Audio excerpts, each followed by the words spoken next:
Welcome to POS 571, Study Session 10, The Nigerian State.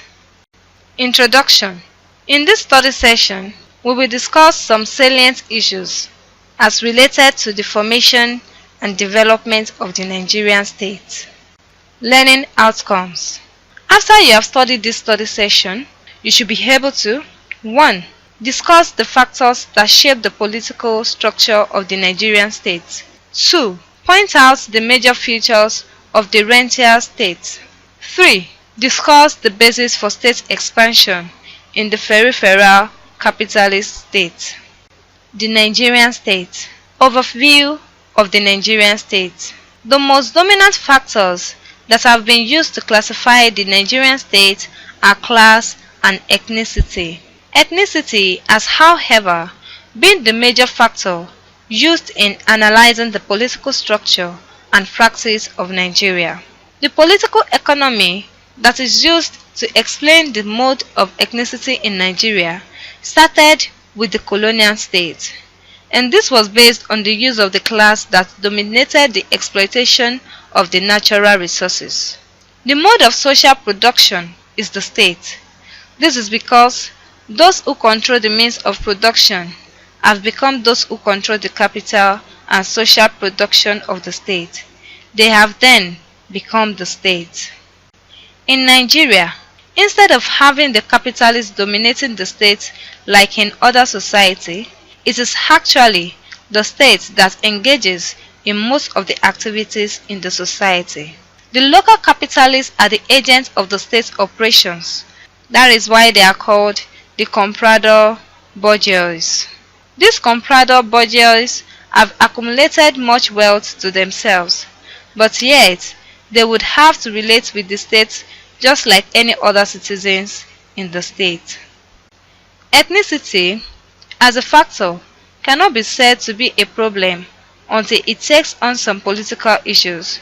For example, in the Second Republic, there was ethnicity problem that has political undertone, especially at the level of political party formation. The mobilizing agent of the ethnic problem in the country could be traced to the fragmentation problem of the elite in the country. Illiteracy and poverty have therefore made it easier for the people to be more exposed to elite manipulation. As a result of the division in the country, it is often said that the Nigerian state is ineffective and weak. In another development, the Nigerian state has been described as a rentier state. According to William Graff, the central characteristic and motive force of the Nigeria political economy through the 1970s and 1980s have been the discovery, development, exploitation, and marketing of oil. In qualitative terms, the country's essentially neo-colonial capitalist mode and relations of production were not substantially modified by the rapid transition from the production of agricultural commodities, palm oil, rubber, tin, cereals, and etc. to petroleum as the main source of capital accumulation. Foreign trade was still oriented toward exports to the major metropolitan powers upon which the economy continued to rely for the importation of technology and capital-intensive manufactures and know-how. Nigeria's position in the international division of labor remained that of a peripheral, dependent producer of now a single strategically vital commodity rather than a few for the world market, producing what it does not consume and consuming what it does not produce. Quantitatively, however, oil has dominated practically every sphere of Nigerian economic, social, and political activity since the Civil War, so much so that here, more than in most peripheral economies, one is justified in resurrecting the Marxian concept of the transformation of quantity into quality. Characteristics of a rentier state.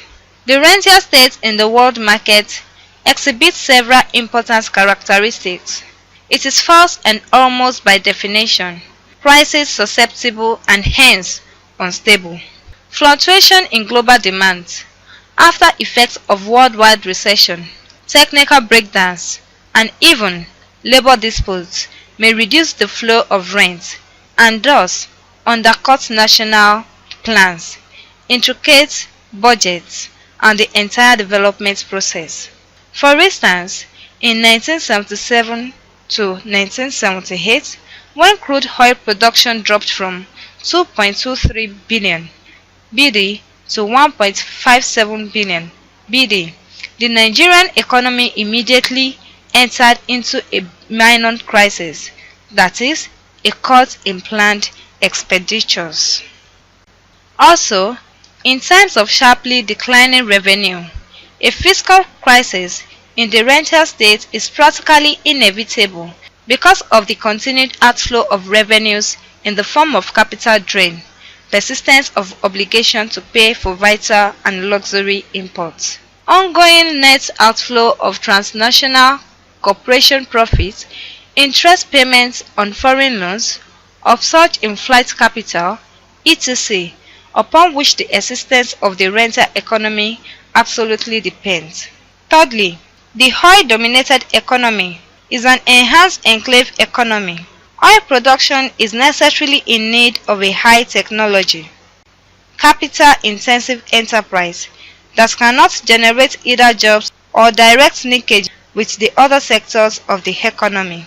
Thus, in total, the industry employs about 30,000 workers, made up of some 24,000 junior and senior oil industry staff and circa 6,000 non-unionized auxiliary workers, representing perhaps 5% of workers in the former wage structure and far less than 1% of the total population, while all the essential steps in the production and consumption of oil, from exploitation to drilling, refining, and distribution, all came out through the multinational partners and therefore hardly affect the national economy at all, beyond the massive influx of rent at the top.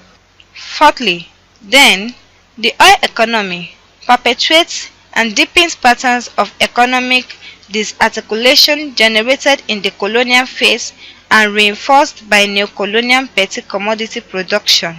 Oil revenues, as it were, overwhelm and enclave the other sectors of the dependent economy, so that balanced, autocentric development becomes an even remote prospect than during the colonial era.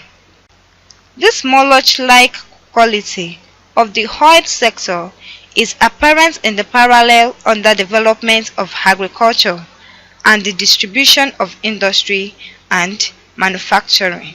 The image of a highly dependent, disarticulated political economy which emerges from the analysis so far is, however, descriptive and one-sided. As such, it corresponds with Seri P. Skate's conception of an in-house economy, or one which has reacted passively to the increased revenues, but which has no growth generating power of its own outside the crude oil producing sector, a phenomenon which he attributes to a high marginal propensity to spend or transfer funds abroad and to the inelasticity of domestic supply. Framed in those terms, the argument too readily lends itself to an interpretation of the rental state as an essentially passive object in the grip of transnational forces, as locked into problems and contradictions whose solutions lie mainly outside the domain of the Nigerian state. However, it has been argued that the Nigerian state, just like any other African state, are not the mute objects of the manipulation of colonialism. They are, through their state, its active partners. Not to recognize this fact is to deny the historical agency of Africans. The question of Nigerian agency is best addressed via the special nature, class composition, and beneficiaries of the Nigerian state. It has been observed that, like the capitalist state at the core, the peripheral capitalist state exists mainly to guarantee the conditions for the reproduction and expansion of capitalist property, relations, and modes of production. But unlike them, it lacks the socio-economic base to sustain and develop a relative dynamic capitalism, and so intervenes in the economy. Thus, their collaboration with the external elements to create the preconditions for and to promote private accumulation. The role of the state is therefore determining and includes 1. The creation of a bourgeoisie or state class. 2. The organization of distribution, because production is pre-organized externally in the interest of this bourgeoisie. 3. The management of investments, accumulation, and hence capital formation. 4. The continuous negotiation and renegotiation of the relative positions of domestic capital and foreign capital. 5. The co-optation, buying of, or suppression of oppositions and mediation between fractions or segments of domestic capital. Core of Nigerian state capitalism. The core of Nigerian state capitalism is as follows. The oil revenues enter the political economy virtually intact via the central government of the rentier state. The central government, military or civilian, itself spends well over half these revenues and distributes the rest to the state and local governments, for whom centrally distributed funds make up over 70% of all income. This accounts in large measure for the increasing centralism of the rentier state, particularly under military hegemony. Thus, the state has functioned mainly as a collective capitalist, providing about 2/3 of all production, capital outlays, and investing in sectors and enterprises where local capital lacked adequate funds or know-how. But so far, the greatest area of state expansion has been in the state apparatus itself. The number and size of federal offices and officials of the state and local governments, of parastatals and quasi-government firms, and of the infrastructure agencies engaged in education, transportation, construction, etc., have increased to such an unchecked extent that it has become impossible to quantify and classify them. In a sense, therefore, the state becomes the means of production in peripheral society, insofar as it monopolizes the means of exploitation, appropriates a large part of the surplus value, and acts as the fundamental source of accumulation and hence of class formation. This direct, unmediated link between economics and politics is in fact a major distinguishing feature of the peripheral state. If in the core country, the state has historically evolved some measure of distance or relative autonomy from the economical dominant classes and fractions, the peripheral state fuses class power and political power. The classical distinction between governing class and ruling class is rendered irrelevant at the periphery, where the governing class amounts to the coalition of elite groups and segments able to achieve hegemony over the state at a given time. The ongoing struggle for state power is therefore simultaneously a struggle for the means of distribution and consumption, which only the control of state power can confer. In other words, the mediating and regulatory role foreseen for the state is supplanted by a state that is at once the arena and object of particularis conflicts. The state is politicized and instrumentalized into a partisan state. Since the state, therefore, cannot in some measure stand above society, it becomes a broker among the structurally heterogeneous parts or segments of the society. Competition among and between individuals, all more or less state-dependent, capitals becomes a complex series of fractional struggles within and for the state. Although this competition takes place within the framework of the nation-state, their sectoral, ethnic, or fractional constituencies define the relative strengths of the contenders. Since no clear, permanent alignment of forces can emerge, it is useful to conceptualize the state as pre-hegemonic. But the moment state power is captured by a coalition of particularized segments, it becomes their provisional property. This very process of privatization of state power, however, negates the central state function of system maintenance. Paradoxically, however, the more the state is privatized in this way, the greater is its propensity to grow. The inflating peripheral state is a direct consequence of its nature. From below, pressures to expand are generated by popular needs, demands, and expectations. The provision, for instance, of jobs, public works projects, or social welfare measures lends the state an image of provider and developer and thus enhances its legitimacy. And from above, aspiring elite members pressure the state to create opportunities for accumulation, new positions, and new areas of investment. By conceding to these demands in the form of expanded state involvement in the administration and economy, the state broadens the range of its beneficiaries and creates firmer links of patronage and client lists.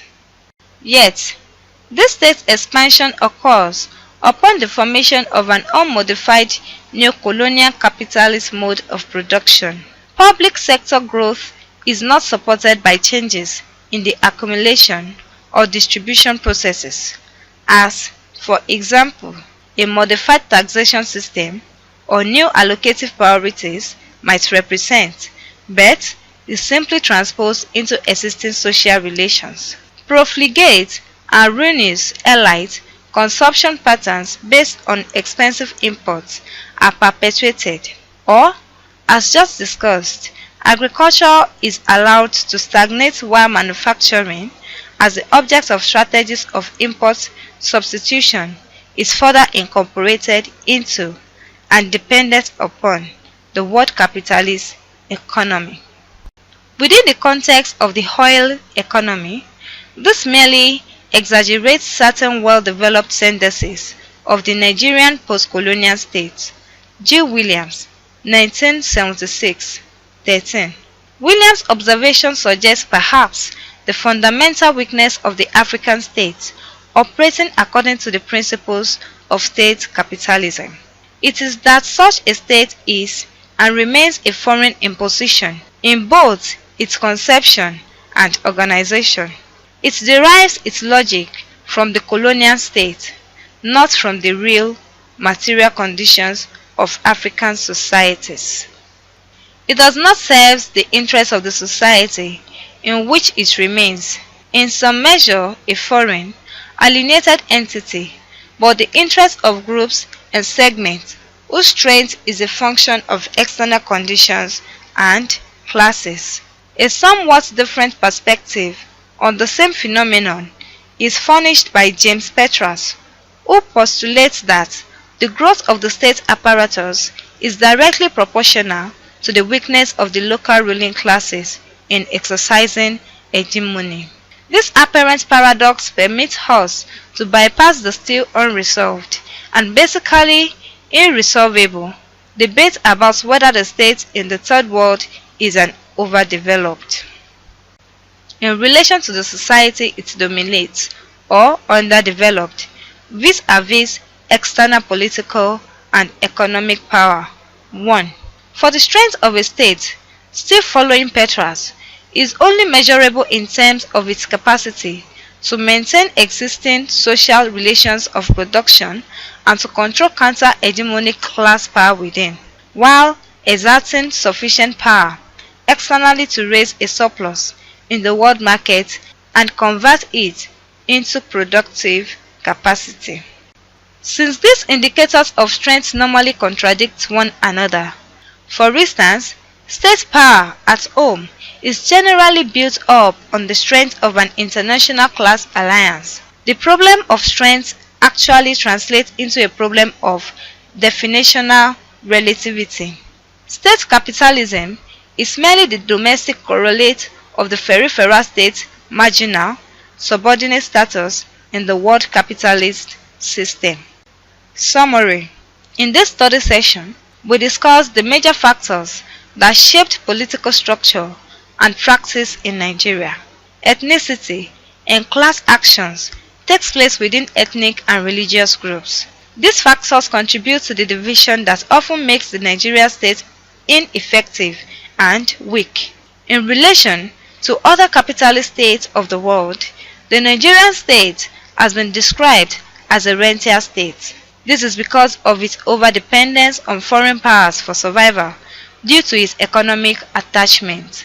The Nigerian state has witnessed expansion, majorly in the state apparatus itself. End of study session 10 and end of POS 571. Thanks for listening.